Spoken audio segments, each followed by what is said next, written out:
For both of you guys, a week ago, you had the number one team in the country down with 20 seconds left. Now you've got a 3-game losing streak. What has changed in this last week that you're sitting here right now where you are?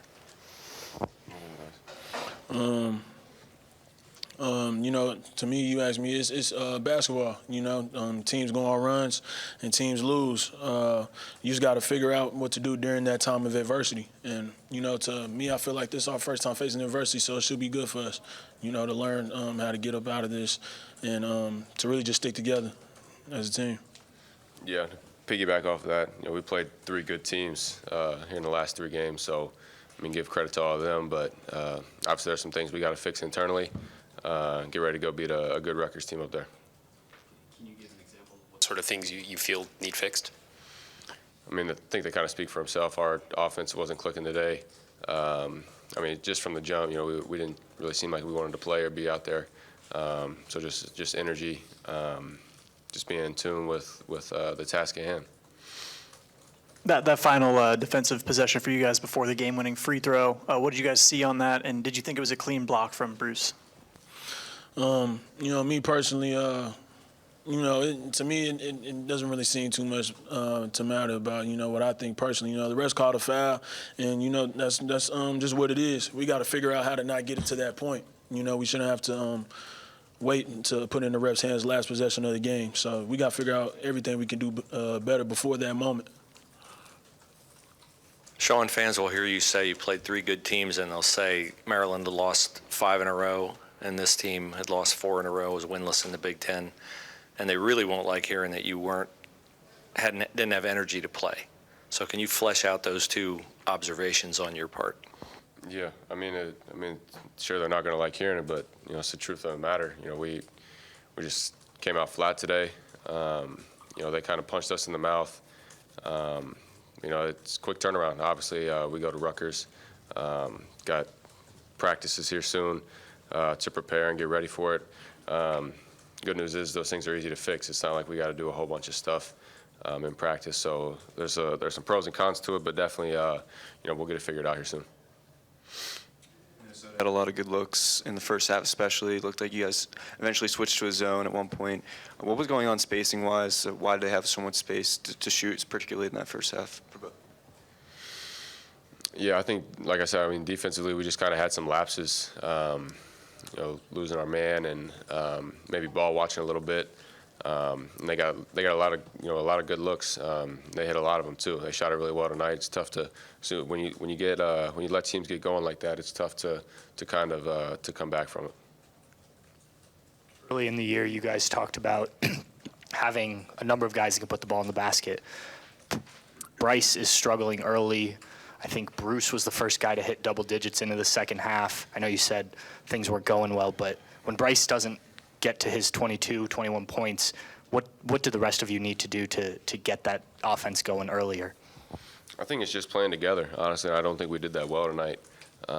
Offense spoke for itself. It's one of the things we talked about in the locker room post-game was the offense has got to be better. Defense has got to be a lot better too. It wasn't just one side of the ball. Offensively, we shouldn't have to rely on Bryce to go get 25 every night. We got too many good players on this team that can score the ball. But like I said, we'll get it figured out. Defensive side of things, numbers-wise, you guys haven't been great defensively, but tonight it seemed to stand out even more. What has to happen? I know you're playing a lot of young guys and whatnot, but what has to happen to improve defensively to when nights are like this, when you aren't scoring, you can still get a win on the defense? To be honest, we got to really lock in on that part of games. We can't win allowing people to score 70 points, 75 points. I think this game was 70. Last game, I don't know, I think it was 70, 80, something like, And we've got a few wins, outscoring teams. But, whenever you get to this Big Ten, and night after night, you're playing against talented teams, you got to get stops. So, I feel like a lot of it comes from our rebounding, sort of a sense. But, that's something we can get better at, something that we need to get better at if we want to be the team that we want to be. So our initial defense, to me, I feel like it's pretty good. I don't feel like it's something too panic about. But, just rebounding and staying locked in, for however long we out there on the defensive side. But, yeah, that's something we definitely got to pick up. You guys trailed for the majority of the game. You did, I think, briefly take the lead there in the second half, and then they put together a 10-0 run. What are you guys learning about yourselves in those moments? What is this team still trying to figure out? When you do get some momentum, you take a lead, and then you allow a 10-0 run there. What are you still learning in those moments?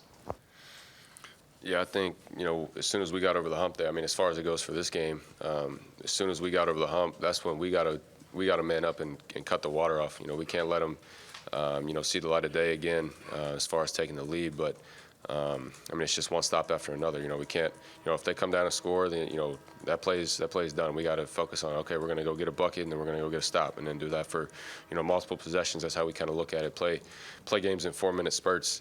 But I think it's just playing present, 'cause sometimes we might get too caught up on, I let my man score this last possession, or, we gave up 2 buckets in a row, so our confidence is low on the defensive end.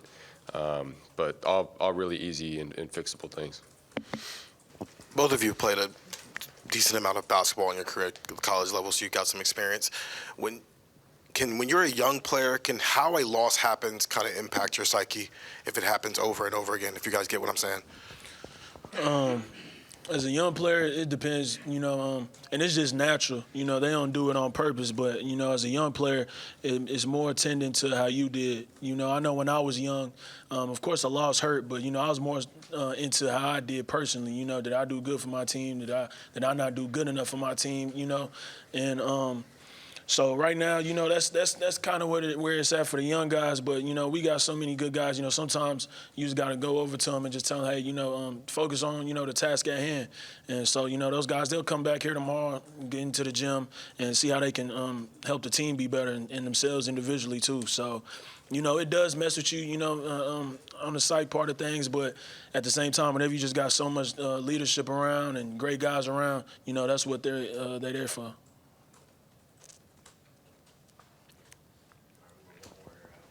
As older guys in this team, as leaders on this team, what will you guys do in the next 2-3 days to those things that you talk about that are correctable and things that can be fixed? What will you guys each do to try to turn this around before you go to Rutgers?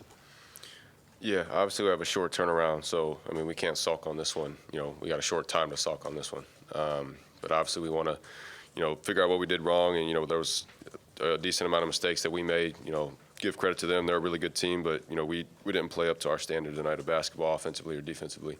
So, we'll go back, watch a lot of film, but then really just prepare, take the time, that's reasonable to figure out how to get better from this loss, and then focus on winning at Rutgers. You can repeat the question one more time. As a leader on this team, what will you do between now and Rutgers to try to address some of these issues you've both said are fixable and correctable? What will you do these next few days? Me personally, I'll just try to meet coach standard, whatever it is the next tomorrow when we got practice. I feel like they gonna, not necessarily raise the standard because we haven't even met the standard that they have yet. But they're going to demand us to meet their standard. And I feel like as long as everybody on the team is up for that challenge, then, everything will fix itself. So that's just all I'm looking forward to.